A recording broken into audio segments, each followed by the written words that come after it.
I'm talking with Myron, the director of My Heart Grows Colder, Illuminated Bits. Myron, in your film, there is a contrasting colour grading. I know some scenes are in grayscale, whilst the rest is expressed in vivid colour. What is the idea behind this? Well, firstly, I wanted to add an element of surprise and variation with the overall colour to keep the audience interested. The bleak grey screens represent the monotonous world from Morris's perspective, and I purposely ensured the scenes of Yandi appeared with more natural colour grading to portray him as a natural human being. They are in fact more vivid in colour to enable his character to represent the lifeblood of the story, especially in Morris's eyes. When he receives Yandi's heavenly apparition, he is immersed in a world of beauty and vivid colour inside the Buddhist temple grounds, and notices positivity and vibrant colour through his newfound faith.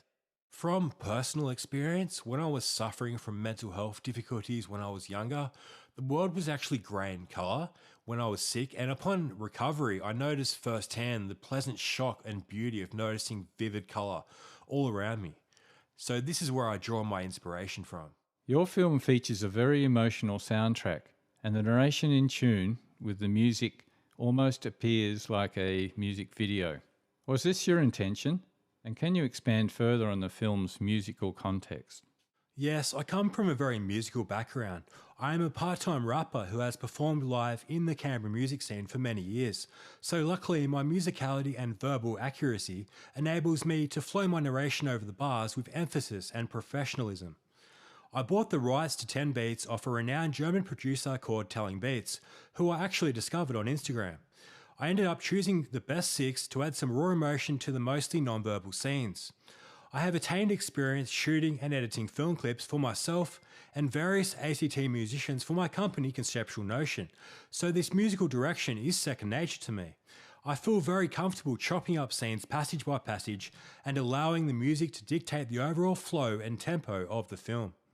You mentioned your experience in the arts. What software and equipment did you use to shoot and edit this film?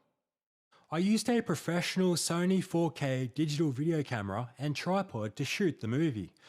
Myself and Yandi juggled the camera and acting duties, resulting in a lot of still tripod-based footage, which maintained a less amateur look and feel. I utilised some older footage I had lying around of the two of us from a few years back, which was shot on an older HD camera, so a lot of the footage had to be converted or doubled at 200% resolution back to 4K to allow for continuity and to be able to render the film at 4K.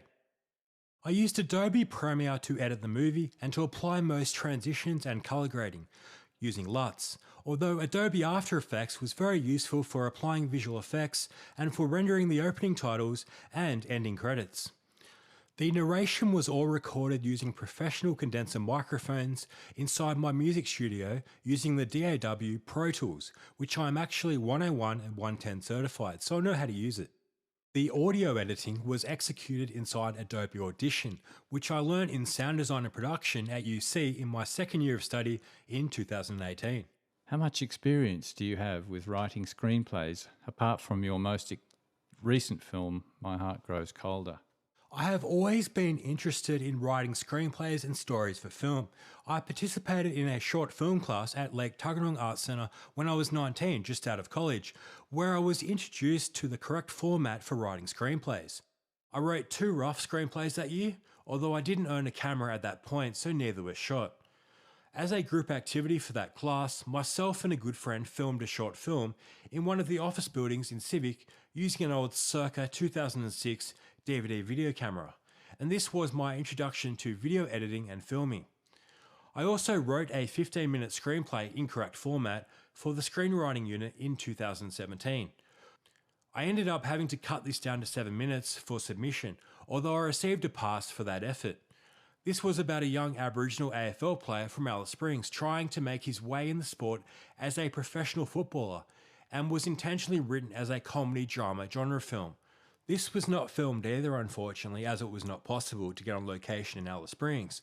However, I did manage to record an audio play of 3 minutes of this film for my sound design and production unit at UC. And this movie was called Southern Science.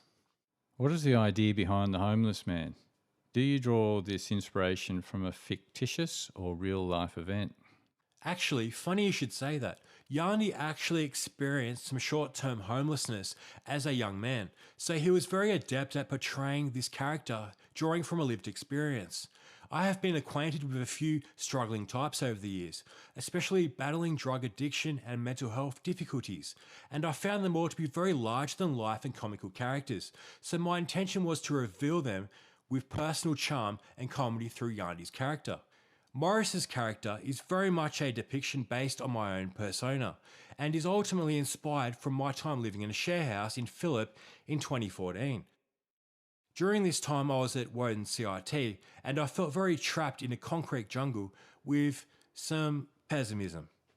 When I started making friends in my local area, I felt more positive resulting from human interaction, and this is revealed in the story of My Heart Grows Colder, as Morris is energized and given a new lease on life thanks to his warming friendship with Yanni, presented in all its colourful glory towards the conclusion of the film. What overall message are you trying to impress upon the viewer after watching My Heart Grows Colder? Spiritual well-being is real, brother, and surround yourself with warm-hearted people. Everyone, whether they be a well-to-do public servant or a homeless man living on the street, has a heart and a gift to bestow onto their loved ones. Like the ending quote says, "Those who love deeply never grow old. They may die of old age, but they die young." So basically, love your fellow human, and your heart will always stay young. Everyone makes a mark on this earth, whether they be a simple human or a celebrity. The important thing is not the scale of the magnitude of their legacy, but the measure of greatness in the kindness and virtues they leave behind for others. And it might just open their eyes and improve their life like it did for Morris.